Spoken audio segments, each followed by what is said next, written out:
একজন গরিব মানুষ সারা জীবন খাটে টাকা কামানোর জন্য, আর একজন ধনী মানুষ টাকা দিয়ে টাকা বানায়। তফাৎটা কোথায়?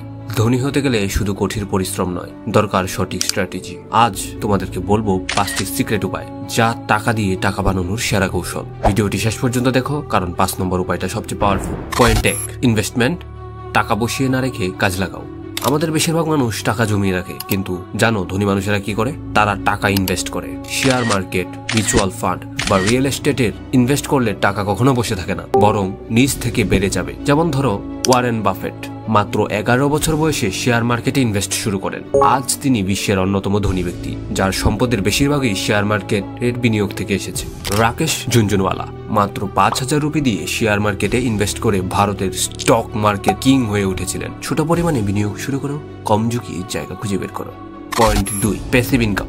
ঘুমিয়ে ঘুমিয়ে টাকা কামাও। যারা শুধু চাকরির পেছনে ছোটে তারা সারা জীবন পরিশ্রম করেই যাবে, কিন্তু ধনী মানুষ এমন আয় তৈরি করে যা ওরা না থাকলেও চলতে থাকে। একই বলে প্যাসিভ ইনকাম। যেমন এলন মাস্ক তার প্রথম কোম্পানি জিপ2 বিক্রি করে পেপালে বিনিয়োগ করেন, যা পরে $বিলিয়ন বিক্রি হয়। তিনি একবার ইনভেস্ট করেছিলেন, কিন্তু বছরের পর বছর তার থেকে প্যাসিভ ইনকাম এসেছে। জেফ বেজোস অ্যামাজন তৈরি করার পরে সেটিকে এমনভাবে তিনি সাজিয়েছেন যে তিনি সরাসরি না থাকলেও তার ব্যবসা চলতে থাকে।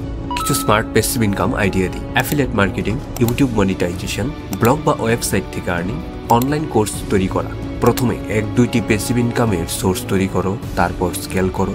পয়েন্ট 3, ব্যবসায় বিনিয়োগ। চাকরির বাইরে বের হও। ধনী হতে চাইলে শুধু চাকরির পেছনে ছোটার দরকার নেই। তুমি যদি নিজের ব্যবসা শুরু করতে না পারো, তাহলে অন্যের ব্যবসায় ইনভেস্ট করো। যেমন মুকেশ আম্বানি যখন তার বাবা ধীরুভাই আম্বানির রিয়েল এস্টেট কোম্পানিতে যোগ দেন, তখন সেটা ছিল মাত্র কয়েক কোটি টাকার কোম্পানি, কিন্তু সঠিক ইনভেস্টমেন্ট ও বিজনেস এক্সপ্যানশনের মাধ্যমে আজ সেটা হাজার কোটি টাকার সাম্রাজ্যে পরিণত হয়েছে। আবার যেমন টাটা গ্রুপ অফ কোম্পানির শুরুর দিকের ইনভেস্টমেন্টের যে পলিসিগুলো ছিল, তার কারণেই আজ তারা বিশ্বের অন্যতম বড় গ্রুপ। কোনো লাভজনক বিজনেস আইডেন্টিফাই করে পার্টনারশিপ বা স্মার্ট ইনভেস্ট করো। পয়েন্ট 4, টাকা দিয়ে টাকা বাড়ানো। Crypto, forex strategy.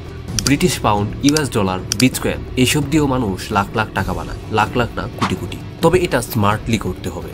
যেমন চ্যাংপেং জাও, বিনান্সের ফাউন্ডার, মাত্র কয়েক হাজার ডলার বিনিয়োগ করে বিনান্স শুরু করেন, যা আজ বিশ্বের সবচেয়ে বড় crypto exchange company. Team dropper মাত্র $10 লাখ দিয়ে 2014 সালে কিছু বিটকয়েন কেনেন, যার মূল্য আজ $100 কোটি ছাড়িয়ে গেছে।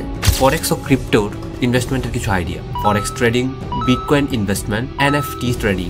এবং সতর্কতা হিসেবে ভালো রিসার্চ ছাড়া ইনভেস্ট করো না, স্ক্যামের শিকার হয়েও না। পয়েন্ট 5, লোন ও লিভারেজ। ধনীরা কিভাবে স্মার্ট লোন নেয়? গরিবরা ভাবে লোন নেওয়া মানে দেনার ফাঁদ, কিন্তু ধনীরা লোনকে কাজে লাগিয়ে আরো ধনী হয়।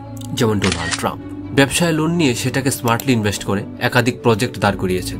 Robert Kiyosaki, rich dad poor dad, তিনি বলেন স্মার্ট লোন নিয়ে ইনকাম জেনারেটিং অ্যাসেট তৈরি করো। শুধুমাত্র লাভজনক কাজে লোন ব্যবহার করো, ফালতু খরচে নয়। তো এই ছিল আজকের ভিডিওটি। আজ তুমি 5টি সিক্রেট উপায় জানলে।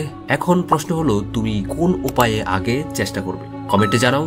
যদি ভালো লেগে থাকে তাহলে লাইক, শেয়ার আর সাবস্ক্রাইব করতে ভুলবে না। দেখা হবে পরবর্তী কোনো একটি ভিডিওতে।